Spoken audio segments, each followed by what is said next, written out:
वृन्दावनेश्वरी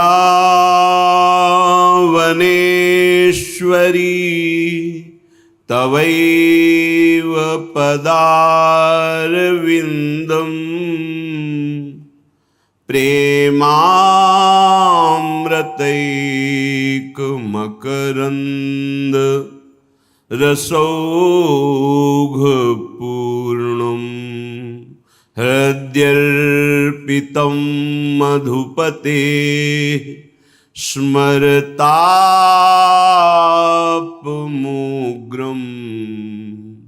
निर्वापयत्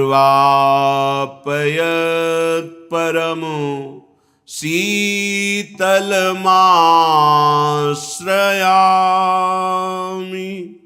निर्वापयत् परम शीतलमाश्रयामि। परम सच्चिदानंद घन प्रेमानंद स्वरूप नवनिभृत निकुंज महामहिम परम पावन श्री वृंदावन धाम।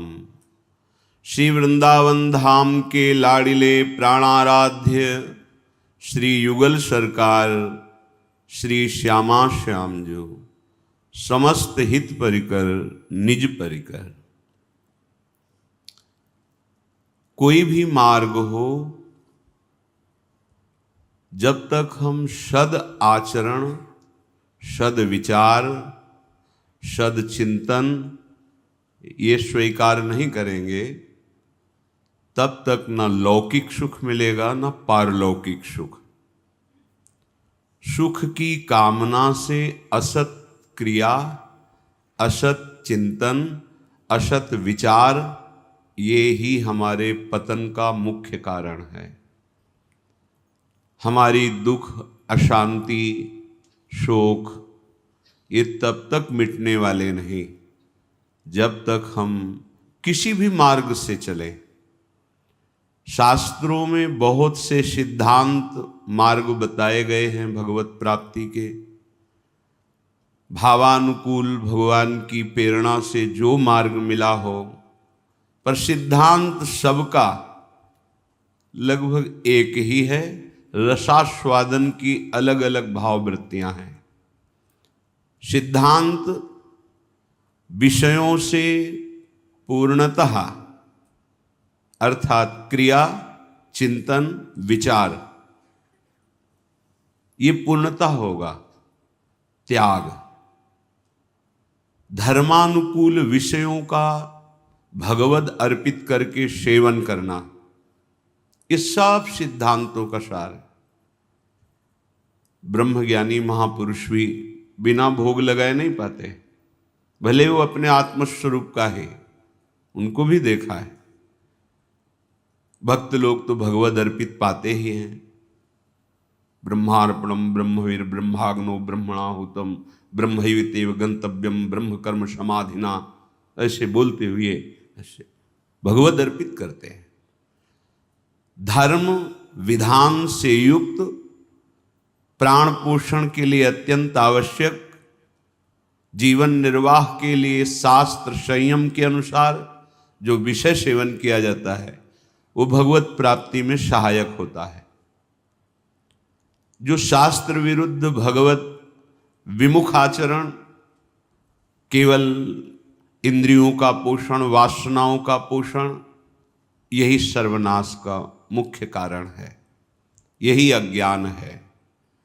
भगवत प्राप्ति के लिए कल चर्चा हुई कि ये 10 लक्षण आवश्यक हैं। धृति, क्षमा, दमोस्तेयम, शौचमिंद्रिय निग्रह,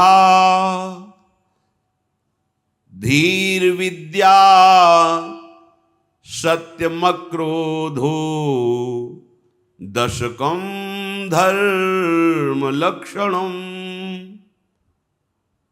कल इनकी व्याख्या हुई। धृति, क्षमा, शम, शौच, दम, विद्या, धी, अक्रोध, सत्य और अचोरी, अर्थात कोई भी किसी भी तरह का असत आचरण हमारे जीवन में नहीं रह जाएगा जब हम इन 10 लक्षणों को स्वीकार करेंगे। कल इनकी चर्चा हुई। अब इन लक्षणों में जो पहला है धृति, अर्थात धैर्यवान, अर्थात अत्यंत सहनशील। ये भोगी पुरुष के हृदय में ऐसी निष्ठा नहीं होती, ऐसी धारणा नहीं होती, क्योंकि उसके हृदय में भाव रहता है भोगों में सुख है। ये छोटा मोटा प्रश्न नहीं है, ये चराचर जगत इसी में फंसा हुआ है, इसी का नाम माया है, यही जाल, इसी में सब कुछ है। सब कुछ जितना चराचर प्रपंच है उसका मूल बंधन है भोग वृत्ति। भोगों में सुख है, इसे तुम अनुभव करके देख चुके हो। 1-2 जन्म तुम्हारे नहीं हुए हैं। जैसे माला में एक मनका को तुम देख रहे हो, पर ऐसे बहुत से मन के हैं। ये पूरी माला बनी हुई है, जन्म मृत्यु जन्म मृत्यु जन्म मृत्यु। आपको अविद्या के कारण पूर्व का ज्ञान नहीं हो रहा, आप कौन थे, क्या किए, कैसे किए। ये तो विस्मृति के गर्त में माया डालती जाती है। ज्ञान या भक्ति का जब शुद्ध प्रादुर्भाव होता है तो स्मृति जागृत हो जाती है। सब कुछ भूत भविष्य वर्तमान सब दिखाई देता है, विकार निर्विकारता सब दिखाई देता है, माया का जाल, भगवान का स्वरूप सब कुछ दिखाई देता है।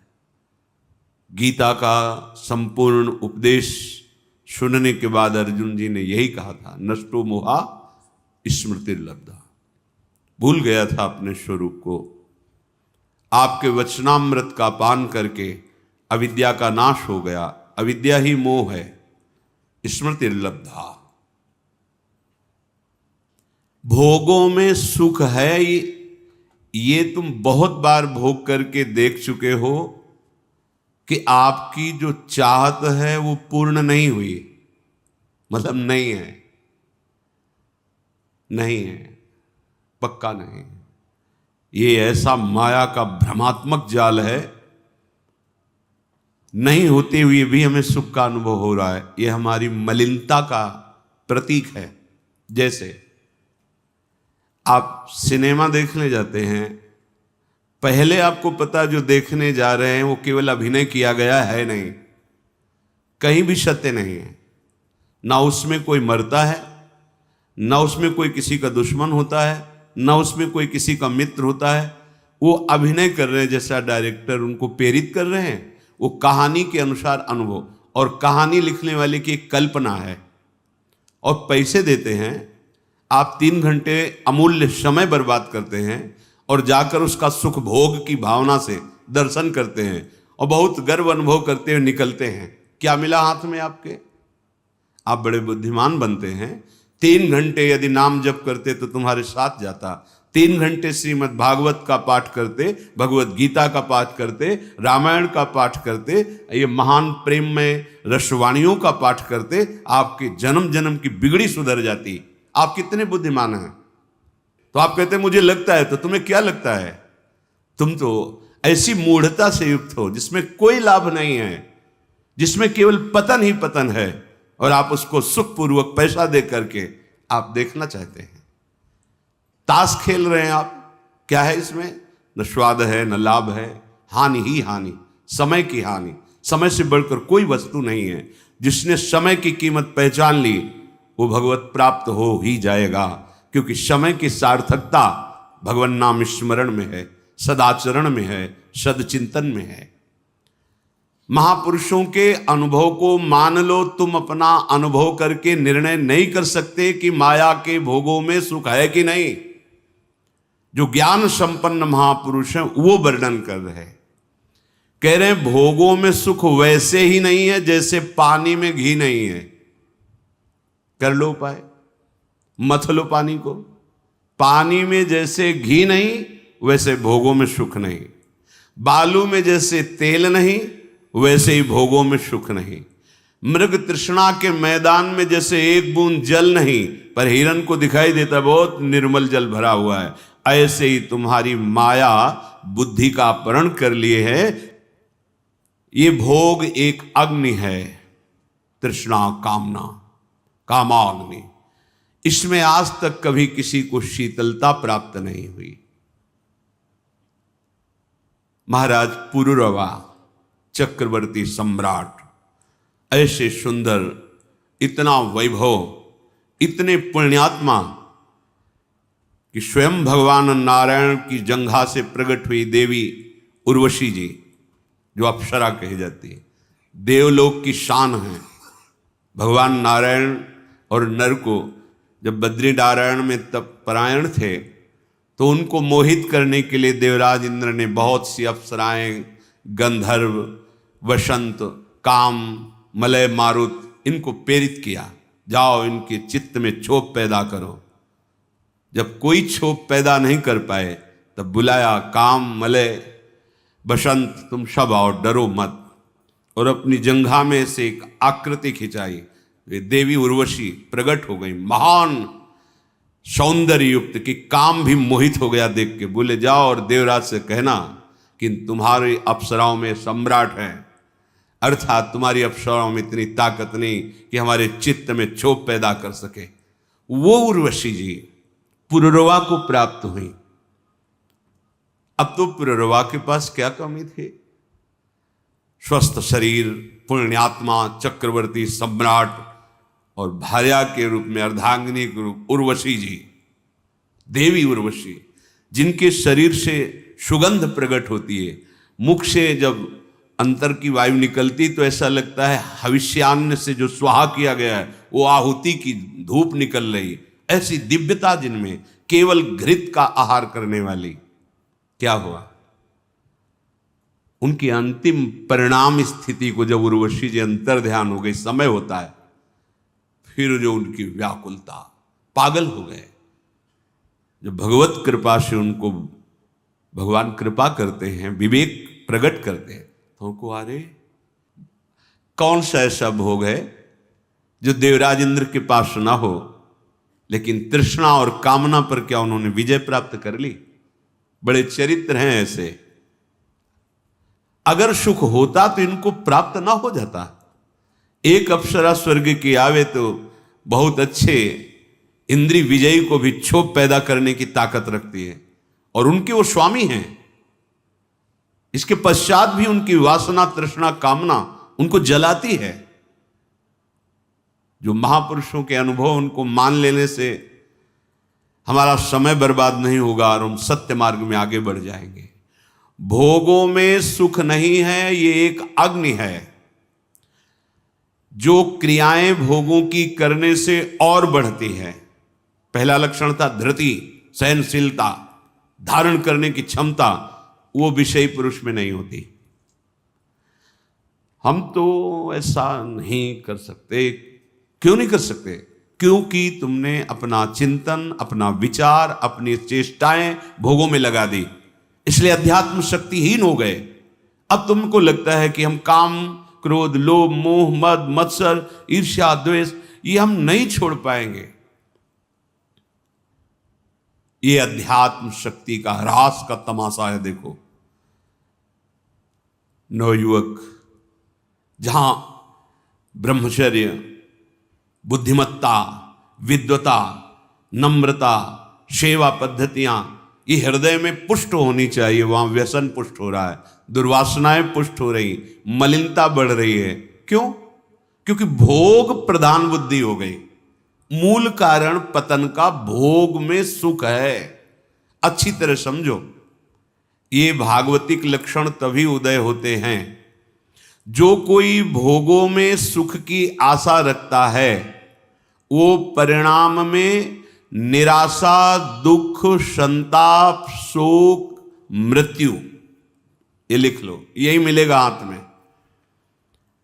पर ये अज्ञान के कारण भोगों में सुख की संभावना ये जाती नहीं है। कल चर्चा जैसे हुई थी, ये तुम्हारा वही मन धोखेबाज है जो स्वप्न में तुम्हें सारे सुख दुख का अनुभव कराता है और कुछ नहीं होता। आप भी जानते हैं ऐसे ही जागृत में धोखेबाज धोखा दे रहा है, कुछ नहीं है। पर स्वाप्निक पुरुष ये नहीं कह सकता कुछ नहीं है। अगर वहां तुम्हारा कोई वस्तु का अपहरण कर रहा है तो आपको क्लेश होगा, आपको पीट रहा है तो आपको क्लेश होगा, क्योंकि आप स्वाप्निक पुरुष हैं, स्वप्न में हैं, आपको अनुभव हो रहा है। लेकिन वही जब जग जाएगा तो वही बोलेगा सब झूठा था। ऐसे ही उमा कहो मैं अनुभव अपना, सत हरि भजन जगत सब सपना। अभी मोह निद्रा में, अज्ञान में आप ये स्वप्न देख रहे हैं कि भोगों में सुख है। स्वप्न में जब आप अच्छे पदार्थ पाते हैं तो पाते हैं ना, तो क्या आपको जगने पर पेट भरा मिलता है? क्या आपको जगने पर ऐसा आभास होता है मैंने पाया? नहीं, आपको हंसी आएगी कि वहां तो कुछ नहीं था। ऐसे ही जब जान जाओगे तो जेहि जाने जग जाए हेराई, जागे जथा स्वपन भ्रम जाई। ये प्रवचन नहीं है, सत्य विषय है। जब जगोगे तब आपको भी वैसे ही हंसी आएगी जैसे स्वप्न में वो नाना प्रकार के दुख सुख का भोगता जब जगता है तो सब मिथ्या है, सब सब सब। कोई भी 99% झूठा, 1% सत्य, ऐसा भी नहीं। पूरा का पूरा 100% झूठा। आप देख लो ना स्वप्न में 100%। ऐसे ही अब अगर स्वप्न में है तो आप नहीं जान सकते झूठा है, जगेंगे तो जान जाएंगे। ऐसे ही जानिस तबहि जीव जग जागा, जब सब विषय विलास बिरा। खास बात भोगों में सुख बुद्धि, यही भारी अविद्या का बंधन है। जब अंतर से भोगों में सुख बुद्धि होती है, सत्संग सुना, परमार्थ में चल रहे हैं, हमें नहीं करना चाहिए जान रहे हैं, हमें ये प्रभु से विमुख कर देगा ये भी जान रहे हैं, पर अंदर है सुख है, इसमें आपको गिराएगा गिराएगा। वो जो अंदर आशा बना ली है इसमें सुख है, वो आपको पतित करेगा।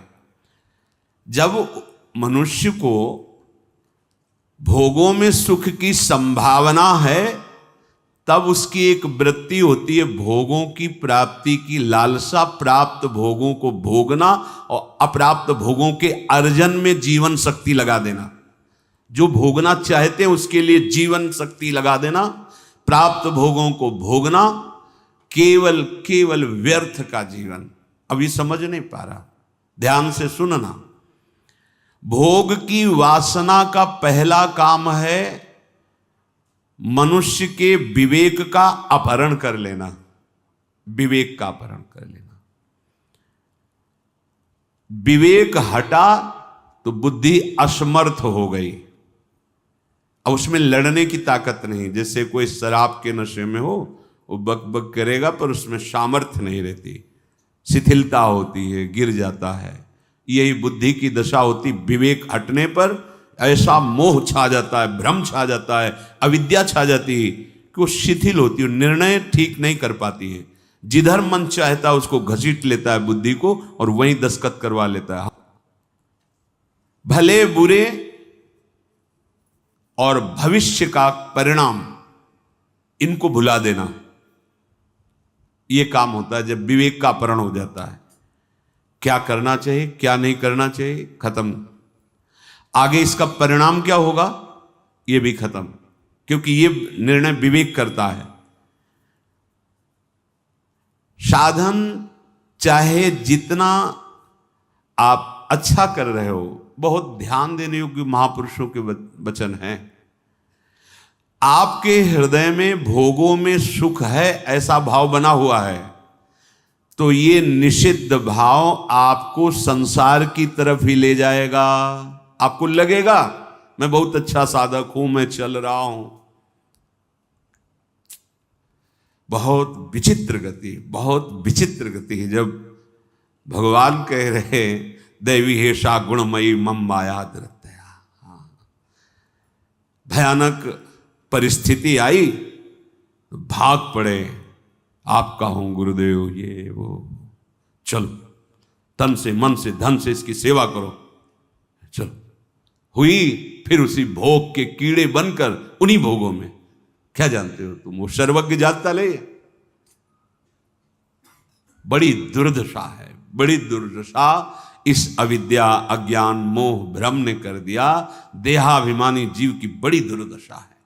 परम पद ऐसे पास रखा हुआ है, पर वो ठुकरा करके नारकी गतियों में जाना अपना गर्व समझता है। भगवान सुबुद्धि प्रदान करे तभी बात बने।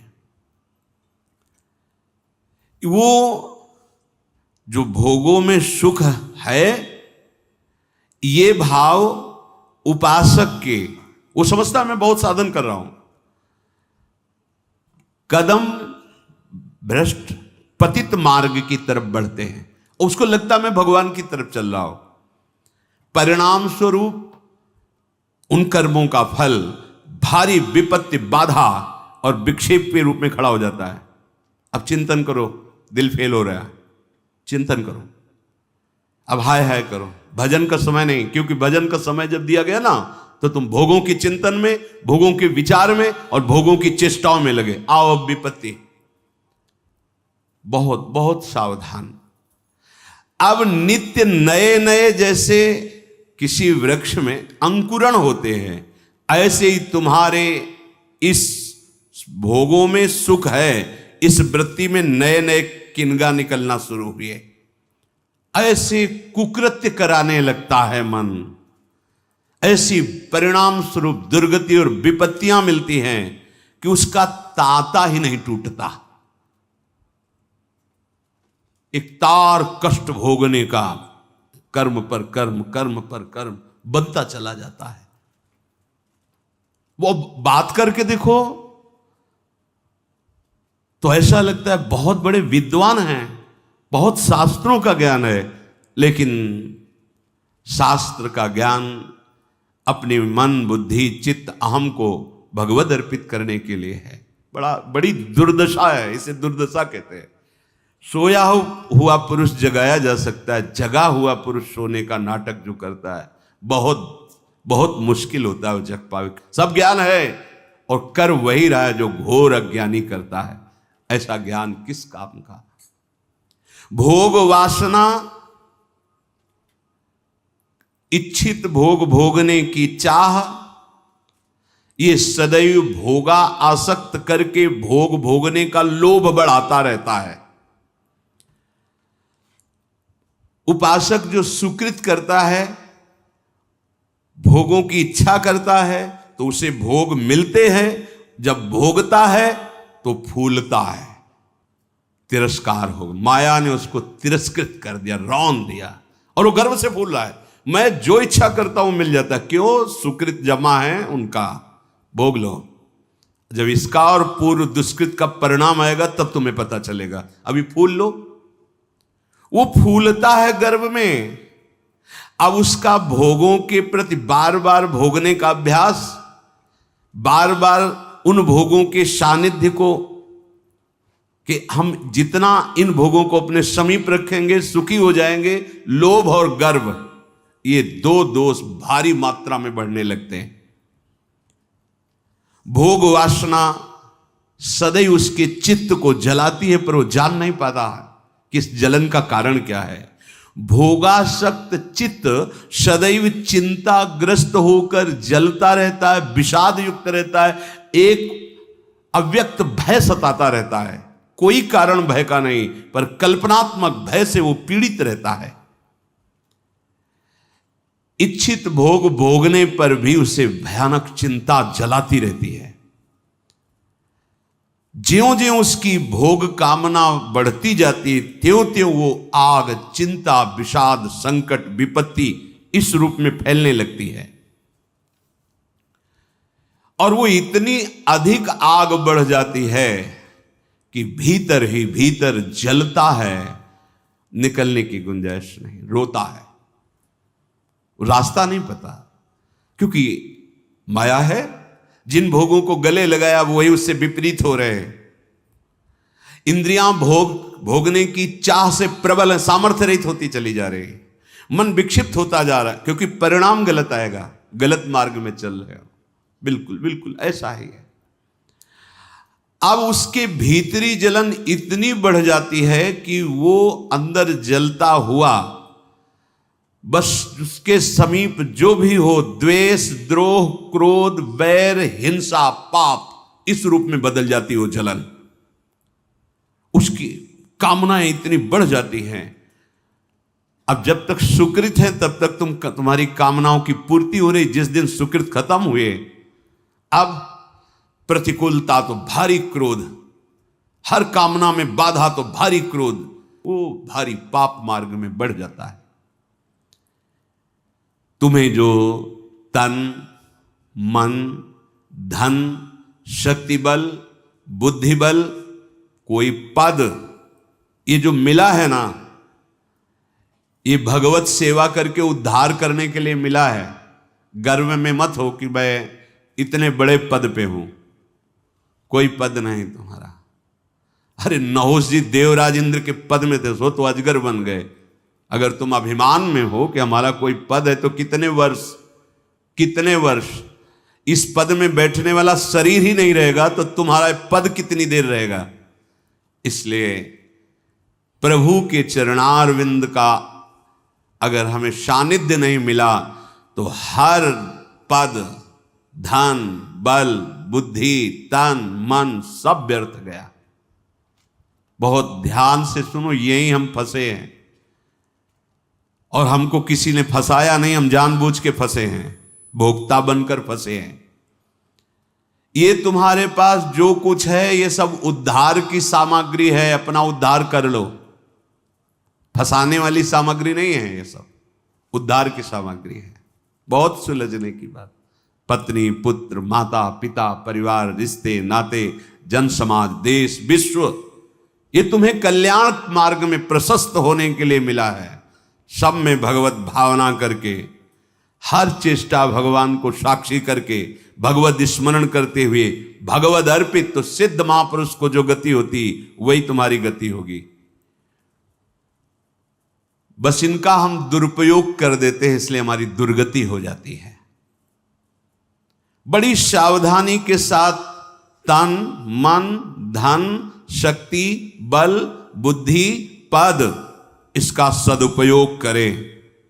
सिद्धांत के अनुसार चलें। ये भगवत प्राप्ति के लिए मिला है।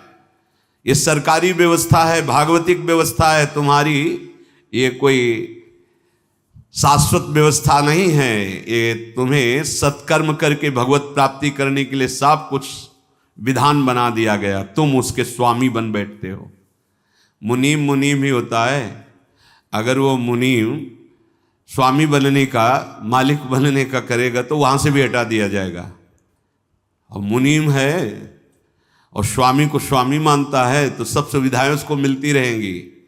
अखिल लोक ब्रह्मांडों के स्वामी ने आपको पत्नी, पुत्र, माता, पिता, जो भी सुख संपत्ति, बुद्धि, बल दिया है, सेवा करके निकल जाओ माया से, भगवत प्राप्त बनो। इसलिए सब संविधान। तुम उसके स्वामी नहीं हो।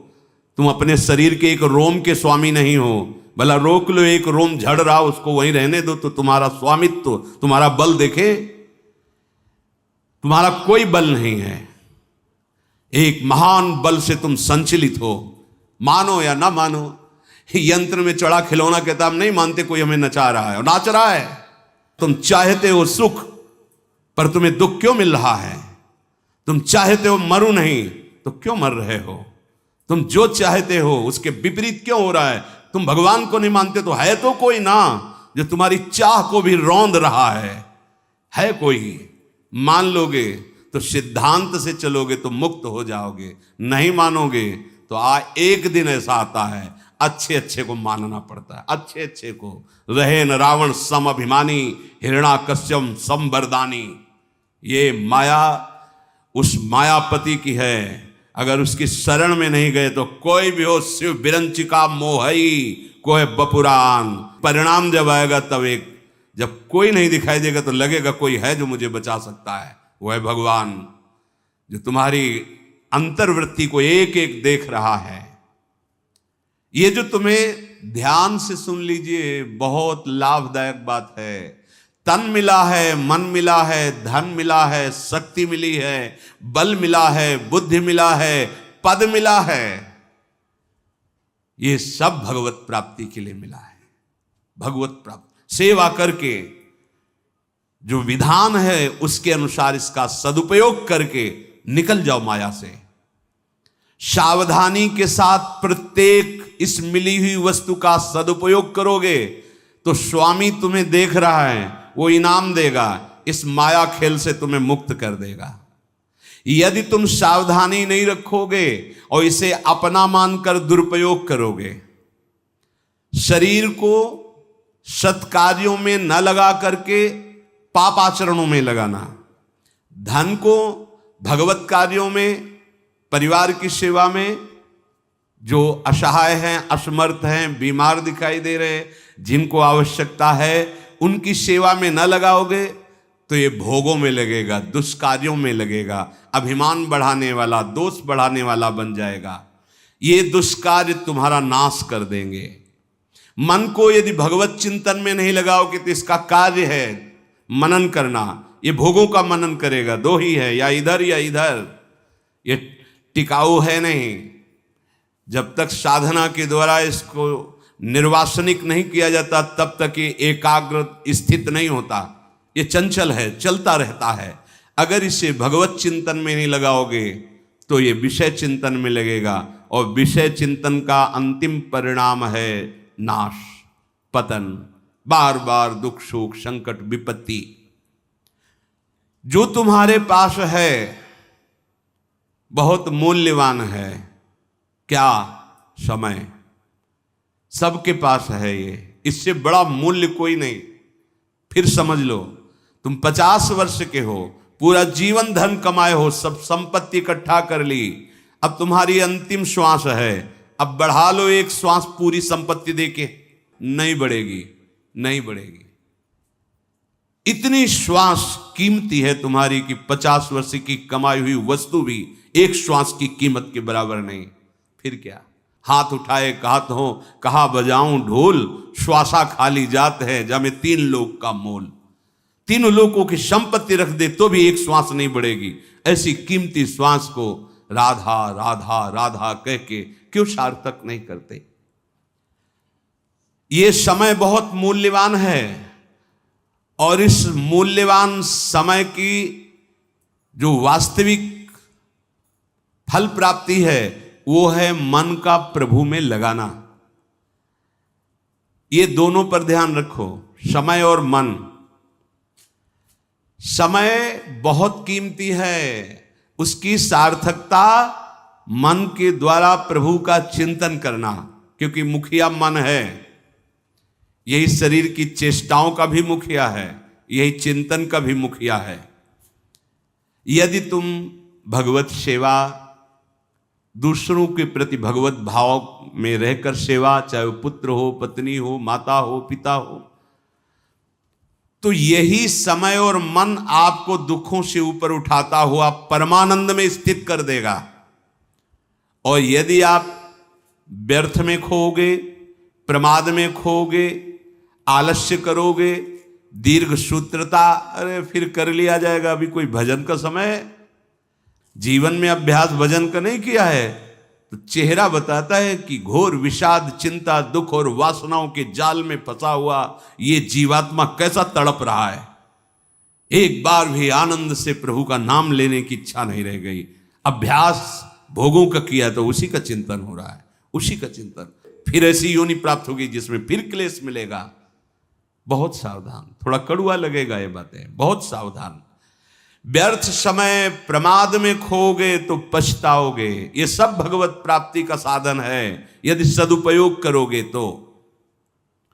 मन से भगवत चिंतन, शुभ चिंतन न करके जगत का चिंतन, राग या द्वेष का चिंतन, भोगों का चिंतन, अशुभ चिंतन, यही तुम्हारे एक एक क्षण को नष्ट कर रहा है, तुम्हें पता नहीं चल रहा है।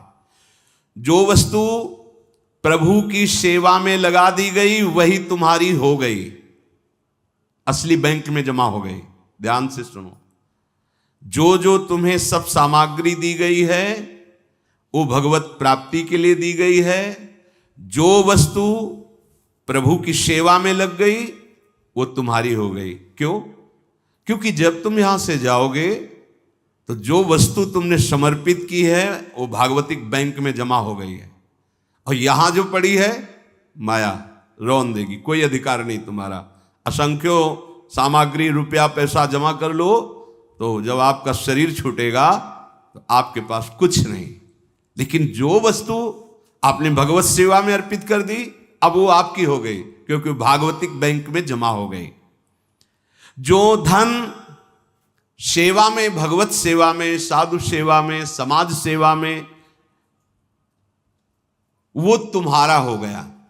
बैंक में जमा तुम्हारा नहीं, जमीन में गड़ा तुम्हारा नहीं, तिजोरी में रखा तुम्हारा नहीं।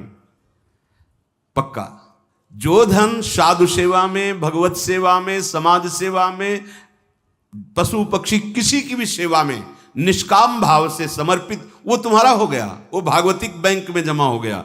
शरीर छूटने के बाद अगर आपको भगवत प्राप्ति वाली लालसा नहीं रही तो बहुत गुना बढ़ करके अगली योनि में, अगले जन्म में विशेष विशेष सुख सुविधाएं और भागवतिक मार्ग का दर्शन भी कराएंगे, क्योंकि आपने प्रभु को अर्पित किया है।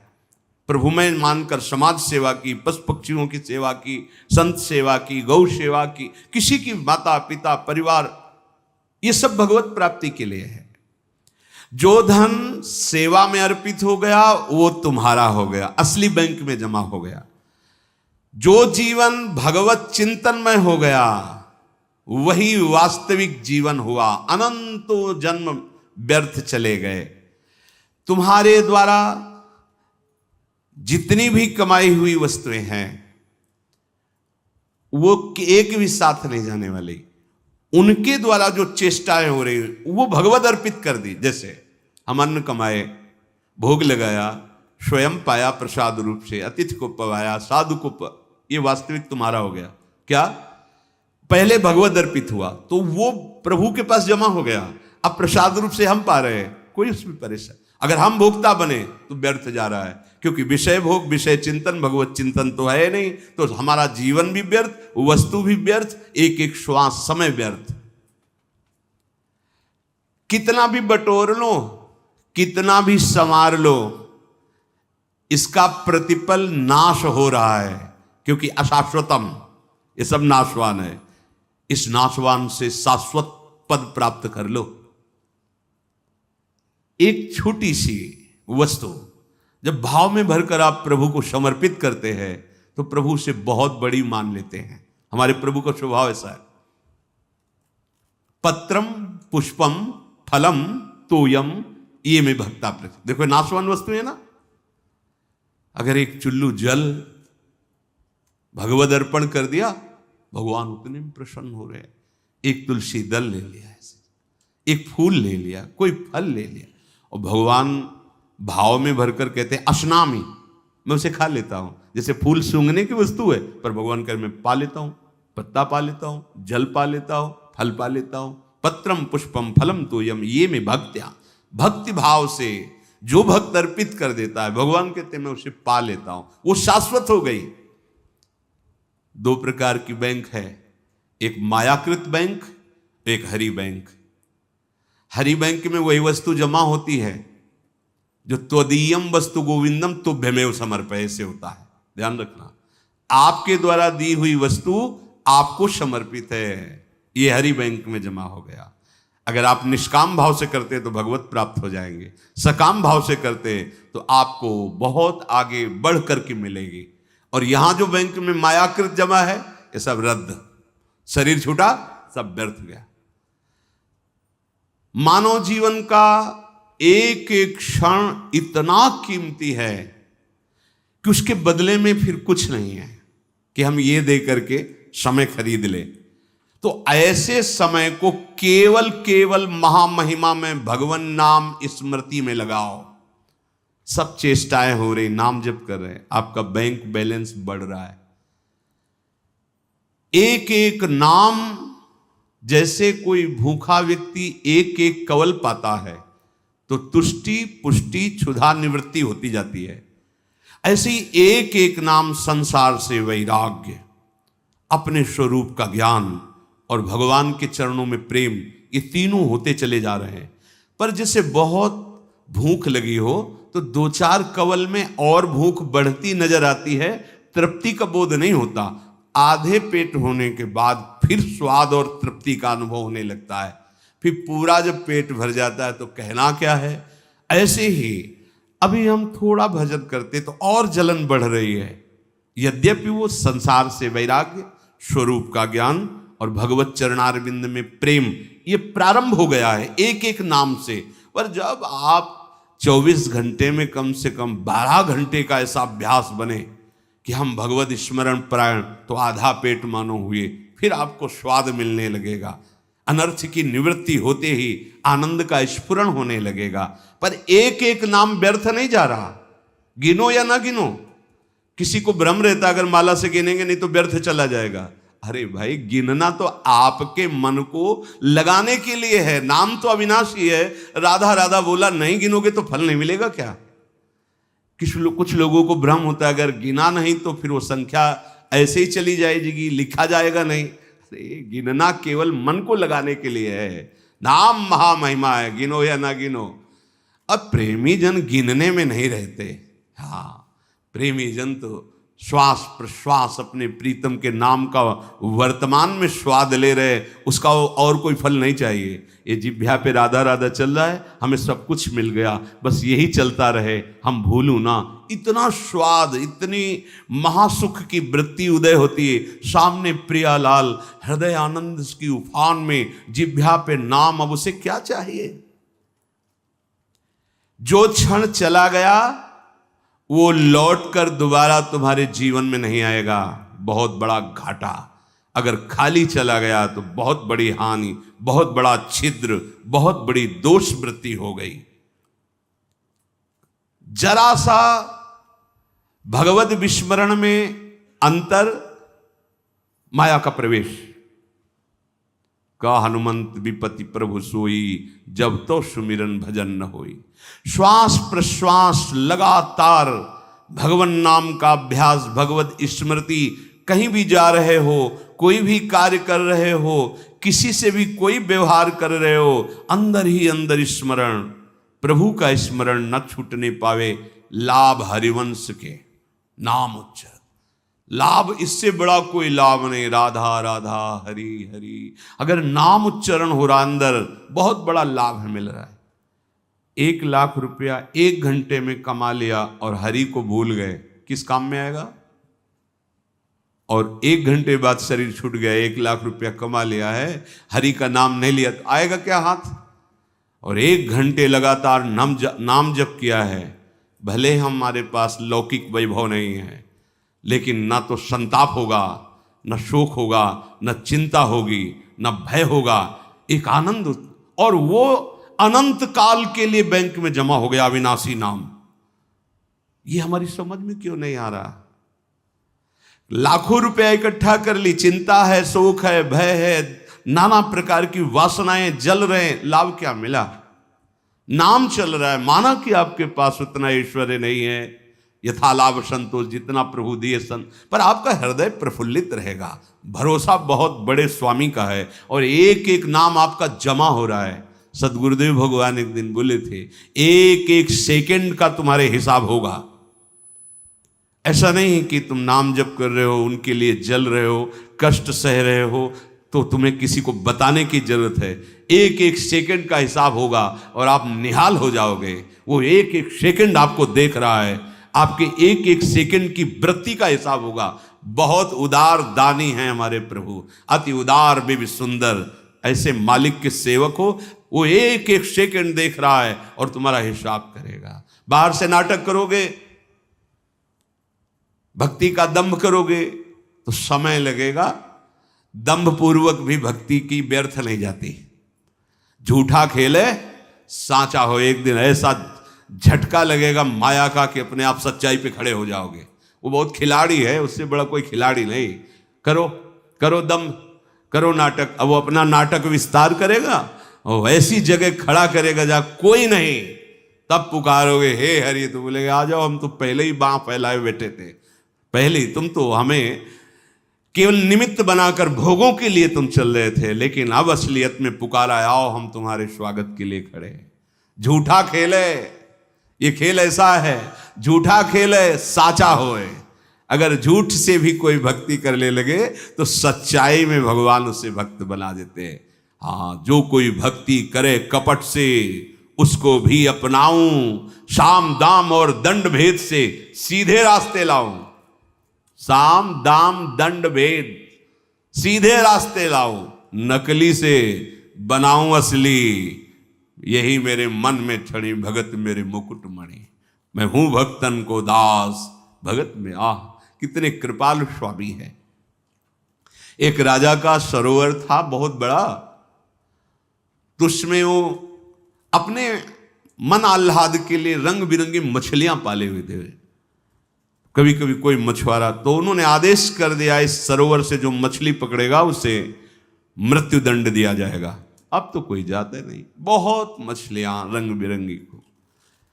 एक मछुआरा परिवार बड़ा भूखा था और कई दिनों से भी मुझसे मिला नहीं था शिकार।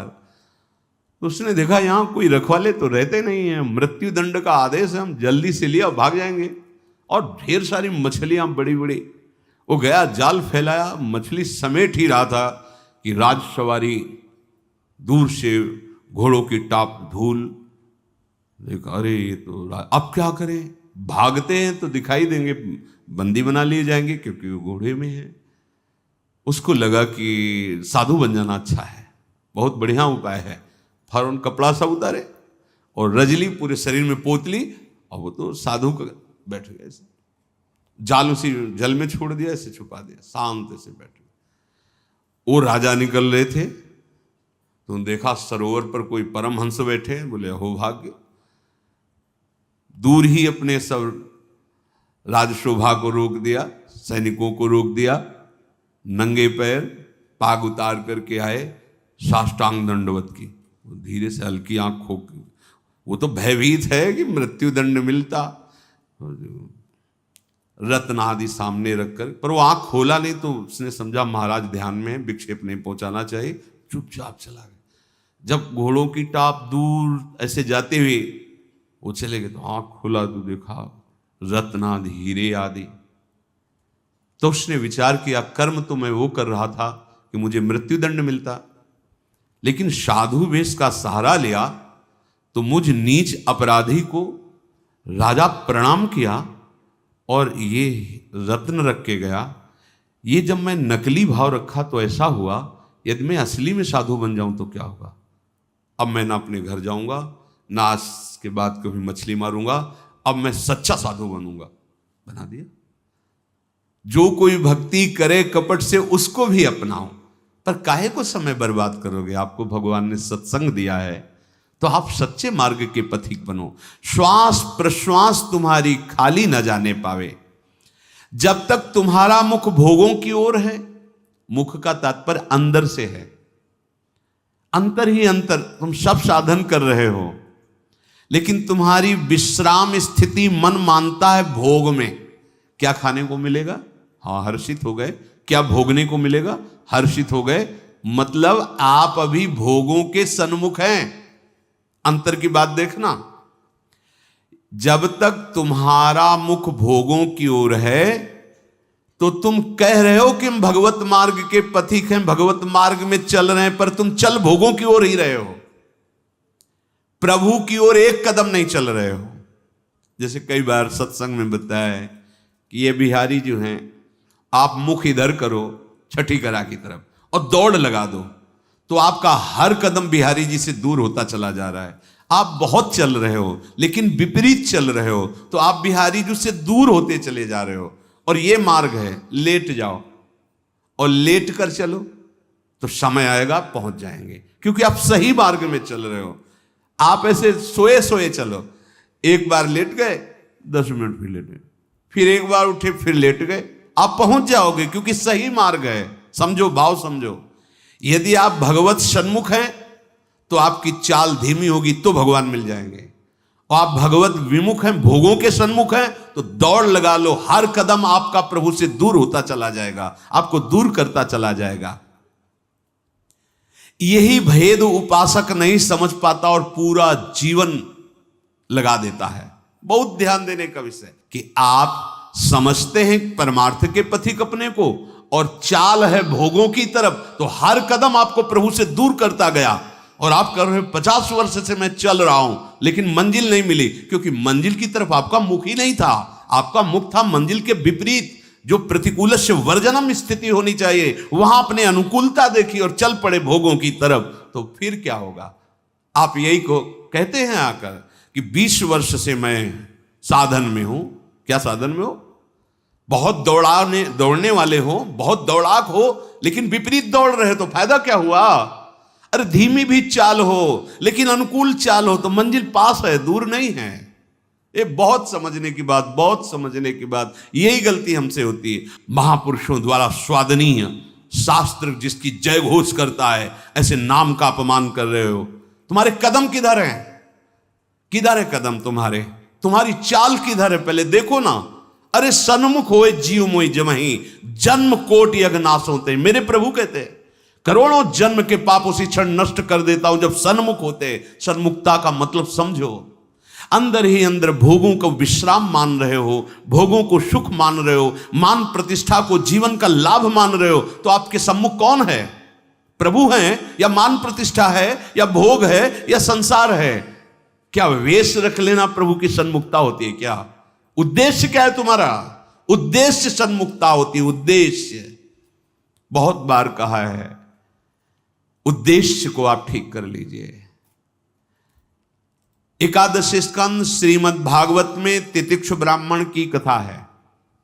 भगवान सच्चिदानंद जगत गुरु श्री कृष्ण चंद्रजू उद्धव जी को सुना रहे हैं। कितना बड़ा महापुरुष है वो कि भगवान चर्चा उसकी सुना रहे हैं। उद्धव जी को भगवान उपदेश कर रहे हैं, उसका उदाहरण दे करके। वो है क्या? भगवान ही वर्णन करते हैं।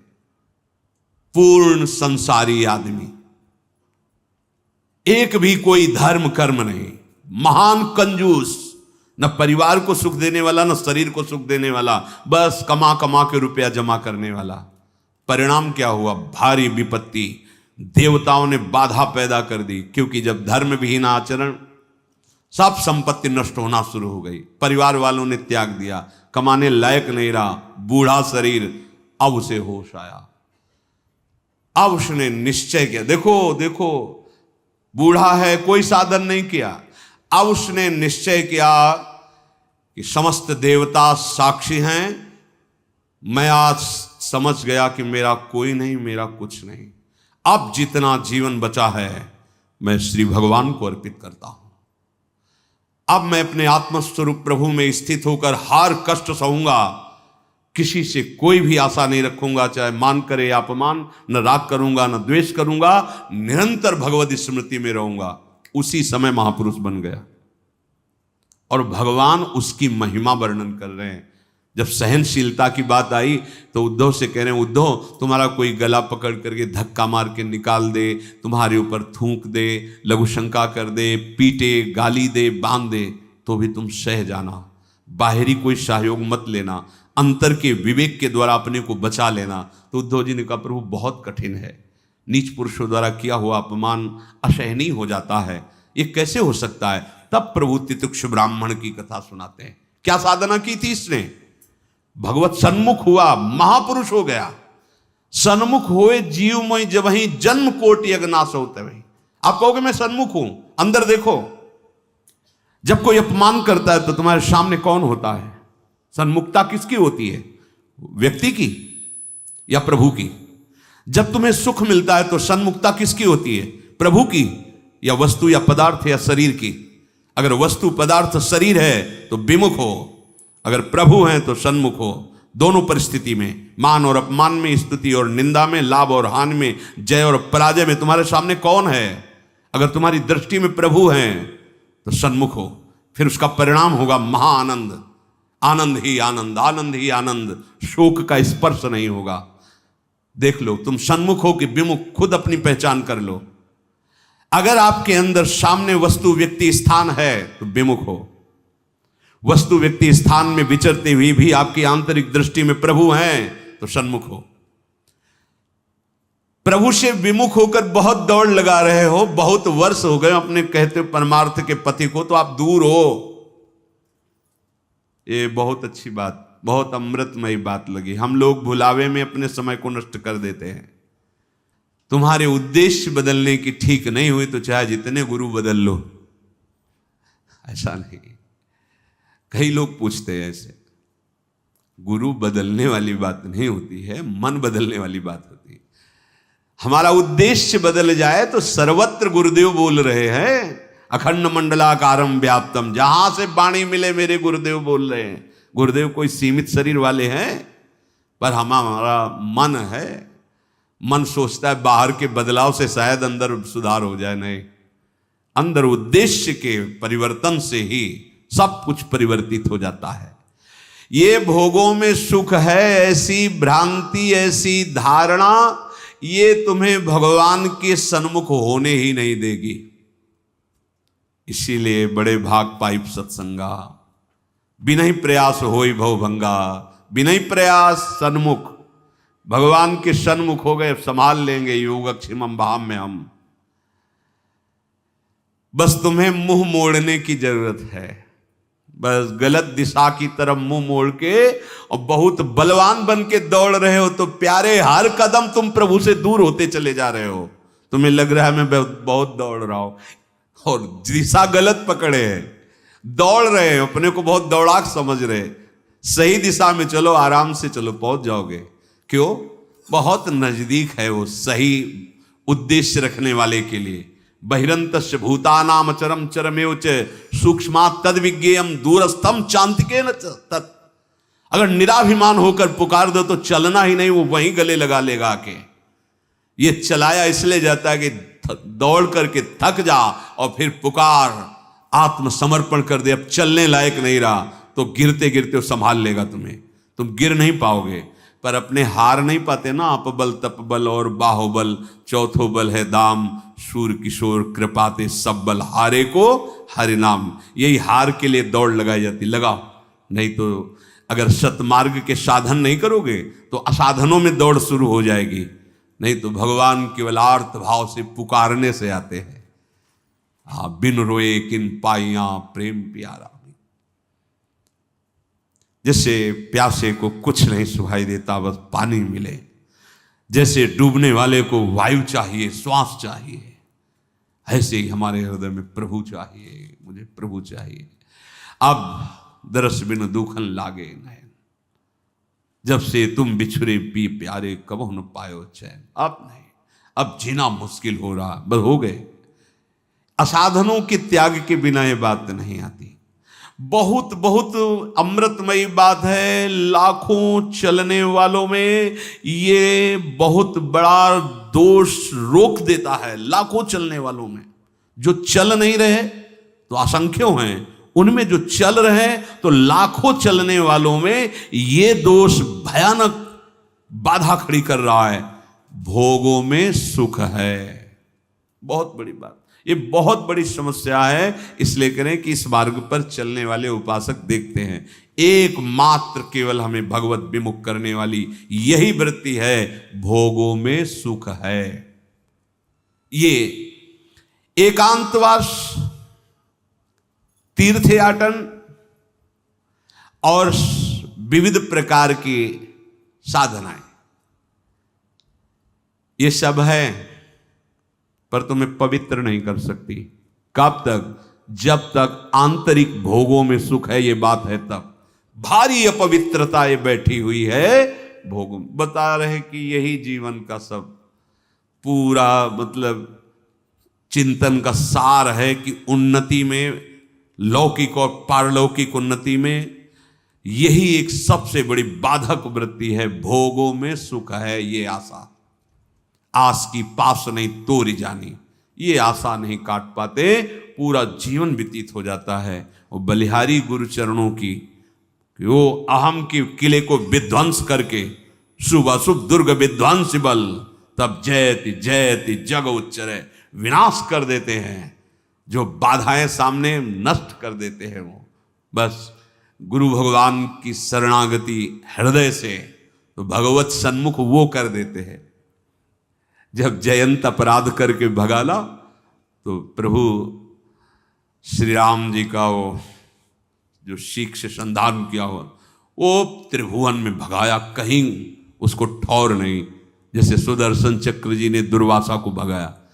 नारद देखा विकल जयंता, दया लाग कोमल चित संता, इसको तो कहीं कोई अब रक्षा नहीं कर सकता। नजदीक गए और भाग, उन्हीं प्रभु की शरण में जा, वही तेरी रक्षा कर देंगे। भाग, त्रिभुवन में कहीं जाने की जरूरत नहीं, कोई तुझे नहीं रखेगा। देवराज इंद्र ने भी नहीं रखा। जब देखा है कि प्रभु का अपराध करके आ रहा है तो कहा जल्दी भाग यहां से, नहीं स्वर्ग भस्म हो जाएगा। जो भी शरण देगा वहां विनाश लीला प्रारंभ, भाग तू यहां से, कोई ठहरने नहीं दिया। तब नारद जी करुणा करके कहा उन्हीं भगवान की शरण में जाओ जहां से तुम्हें शांति मिलेगी, त्रिभुवन में कोई ठौर। अब वो जानता ही नहीं था कैसे प्रणाम किया जाता है, राजकुमार है ना इंद्र का बालक। तब नारद जी जाके उसे ऐसे सन्मुख प्रणाम किया जाता, गुरुदेव उसको मोड़ देते, चल ये ठौर है, यहां ऐसे समर्पित होता जीव है, वो मंगल को प्राप्त हो जाता है। एकांतवास, तीर्थ निवास, अन्य साधन, बहुत बहुत अमृतमयी बात है। इन्हीं का भरोसा लेकर के भोगों में सुख बुद्धि का पोषण होने लगता है। ये महापुरुषों के वचन। एकांतवास, तीर्थ निवास, तीर्थों का अवगाहन और साधना, ये आपको तब तक पवित्र नहीं कर सकते जब तक आपके अंदर भोगों में सुख बुद्धि है। इसीलिए कहते हैं तीर्थों के और अन्य साधनों के प्रभाव से पाप नष्ट हो सकता है, पर पाप प्रवृत्ति का नाश नहीं होता। और संत समागम से पाप और पाप प्रवृत्ति दोनों का नाश हो जाता है। ये बहुत बड़े। गंगा पापम शशि तापम दैन्यम कल्पतरुस्तथा पापम तापम तथा दैन्यम हरति साधु समागमा। एक ही जगह सब शांत हो जाएंगे, क्योंकि पाप प्रवृत्ति का ही नाश हो जाता है। ये बहुत सूक्ष्म बात है, बहुत अमृतमयी बात है और बहुत पकड़ने लायक बात है। हम सब कुछ कर रहे हैं, पर अंदर हमारी चाह भोगों में सुख है, यही हमें आगे नहीं बढ़ने दे रही। बोले 50 वर्ष 30 वर्ष हो गए, 20 वर्ष हो गए, और फिर बताते हैं कि हमने गंगा की परिक्रमा की, हम ये किए, हम ये किए, हम ये किए। क्यों बता रहे? इसलिए बता रहे कि इनका फल नहीं मिला। इनका असली फल क्या है? अहंकार का लय हो जाना, भोगों का अभाव, भोगों की भोगने की वृत्ति का अभाव, अकाम स्थिति, अचाह स्थिति, खत्म के अचाह स्थिति। सब साधन का यही फल है, प्रभु के सन्मुख हो जाना, भोगों से विमुख हो जाना। हम प्रभु के दास कहलाते हैं, पर हमारी तृप्ति भोगों की तरफ, भोगों के भोगने से हमें शांति मिलेगी। जहां भोगा त्याग, वहां हमारा भोगों से राग, और भगवान कहे त्यागात शांति अनंतरम, तो भोग त्याग से ही शांति मिलती। और हमारी वृत्ति भोगों से ऐसे बढ़ती चली जा रही, और पाप हो, अधर्म हो, कुछ भी हो, बहुत सावधानी की जरूरत। ये यहां में एकदम मन रुकने को कह रहा है, विचार करो। आपको एकांतवास, तीर्थयाटन, तीर्थ अवगाहन और साधन तब तक पवित्र नहीं कर सकते जब तक आपके हृदय में प्रभु से विमुक्ता और भोगों की सन्मुक्ता। भोगों की सन्मुक्ता, भोगों में सुख है। प्रभु की सन्मुक्ता, भोगों में सुख नहीं है, प्रभु के नाम रूप लीला धाम में सुख है। हर समय तैल धारावत, कभी नाम, कभी गुण लीला चिंतन, कभी सेवा, कभी भगवान की पावन पावन चर्चाएं सुन रहे हैं, भक्तों की चरित्र सुन रहे हैं। जब तुम्हारा मुख प्रभु की ओर होगा तो प्रत्येक श्वास, बहुत ध्यान देने योग्य बात, प्रत्येक श्वास, हर कदम तुम प्रभु के नजदीक होते चले जा रहे हो। राधा राधा राधा, मानो एक एक कदम हम प्रियालाल के समीप पहुंचते चले जा रहे हैं।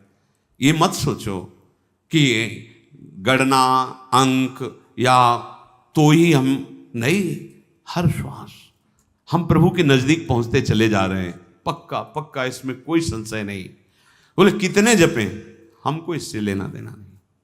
तुम जब मनावे तब आ जाना, हम चलेंगे आपके ही तरफ, हम आपको ही चाहेंगे, हर बात सहेंगे, आपके सिवा किसी और की तरफ दृष्टि नहीं करेंगे।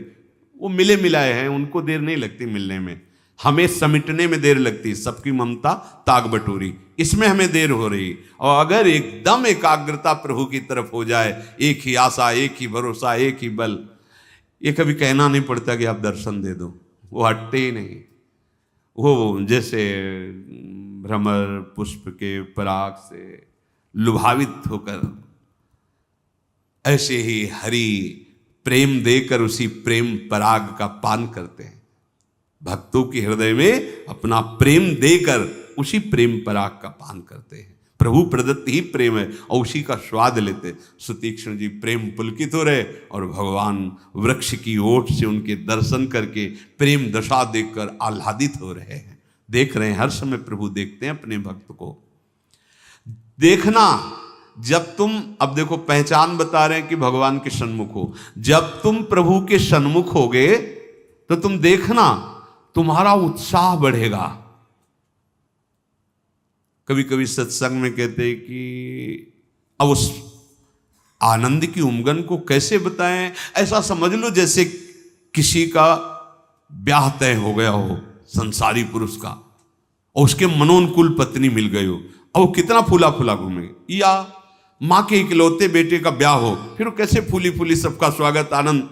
अब ये कहाँ परमानंद में प्रभु से उदाहरण बैठेगा, पर वो तो अद्वितीय है, अचिंत्य है।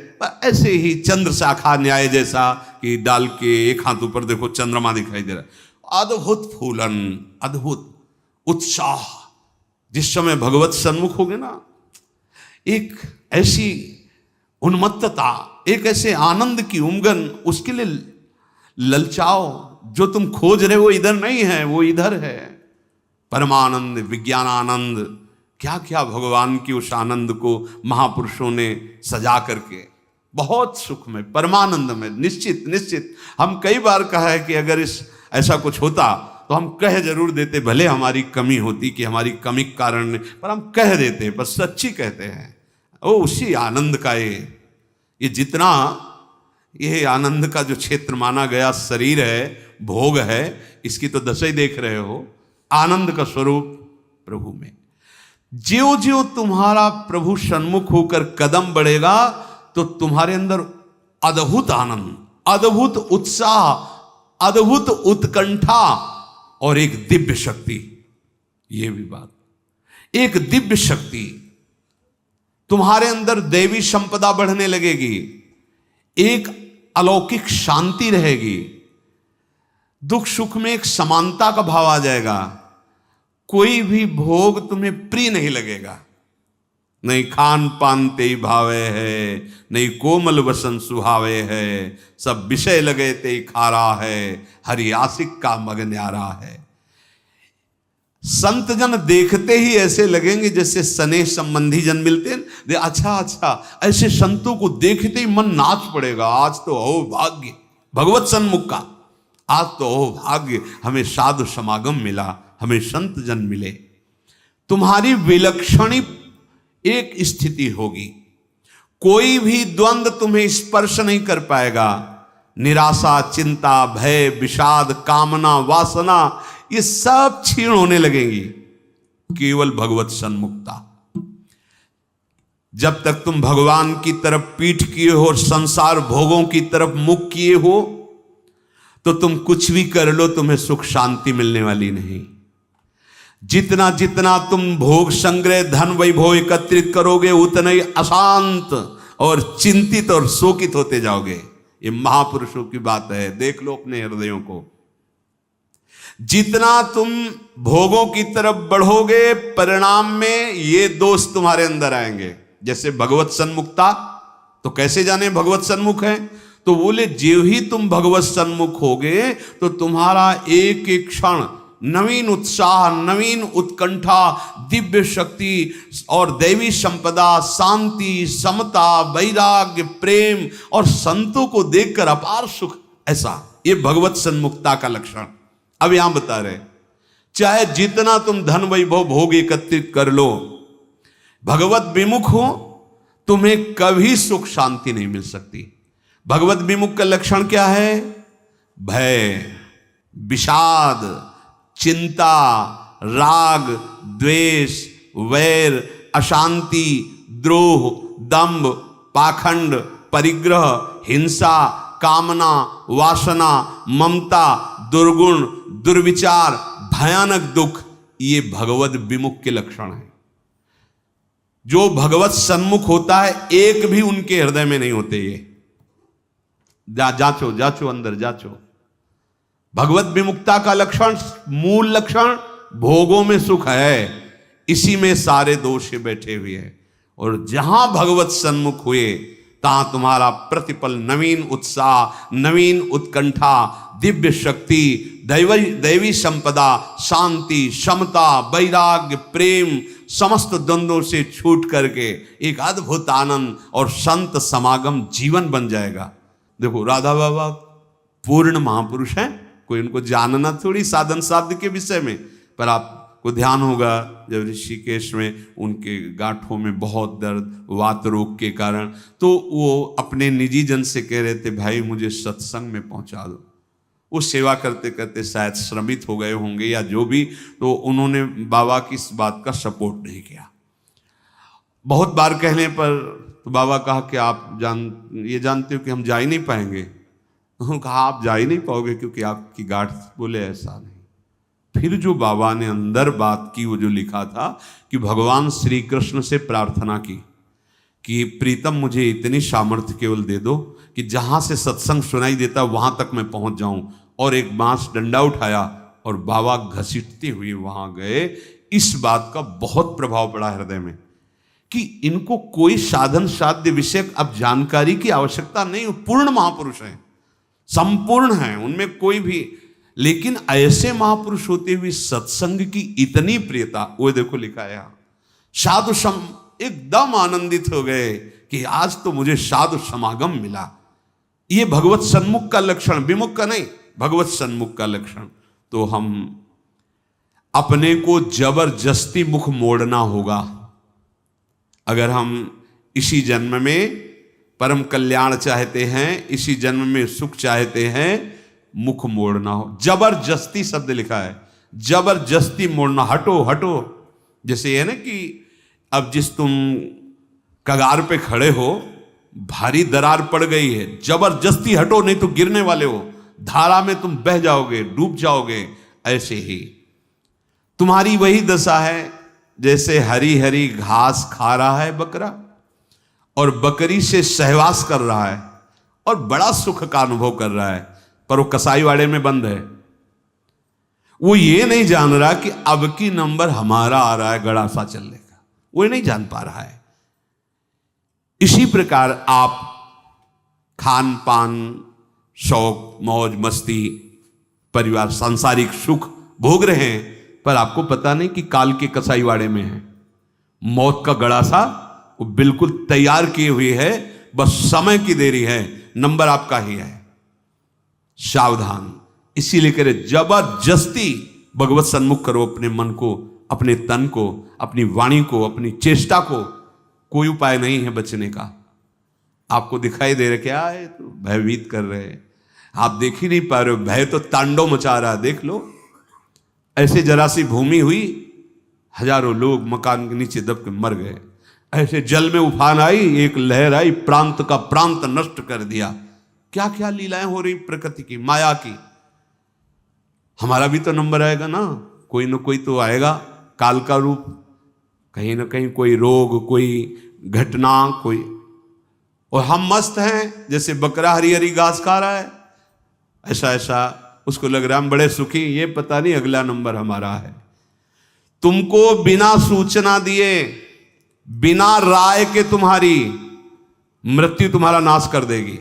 मृत्यु किसी से राय लेती क्या कि अब हमारी प्रार्थना स्वीकार करें, हम अपना काम शुरू करें, दी आपकी आज्ञा हो? ऐसा नहीं होता। अगर ऐसा हो तो कोई तैयार नहीं होगा, कोई नहीं तैयार होगा। बिना आपको सूचना दिए, बिना आपकी राय के वो आपका नाश कर देगी मृत्यु। इसलिए वो सहसा आप पर आक्रमण करेगी, उसके पहले आप सावधान हो जाओ।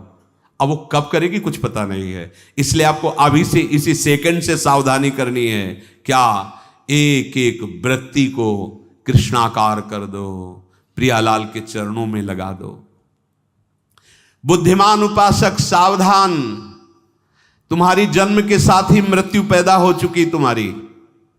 कितने अनुभवी महापुरुष कह रहे हैं सावधान, जब तुम्हारा जन्म हुआ था उसी समय तुम्हारी मृत्यु भी पैदा हो गई है। बस तुम्हारे साथ चल रही मृत्यु अवसर देख रही है, समय देख रही, जहां पूरा हुआ वो अपना काम कर देगी। इसलिए प्रतिक्षण तू मृत्यु की दृष्टि में है, शिकार बिल्कुल लक्ष्य पे है। मृत्यु का अंतिम स्पर्श तुम्हारा सर्वनाश कर देगा। शरीर, रुपया, पैसा, कामना, घर, मकान, पद, पदवी, सब। अतः तुम कुछ ऐसा करो जिससे मृत्यु शरीर पर प्रभाव पड़े, आप पर नहीं। आप कर्ता भोक्ता भाव में, इसलिए आप पर प्रभाव पड़ता है।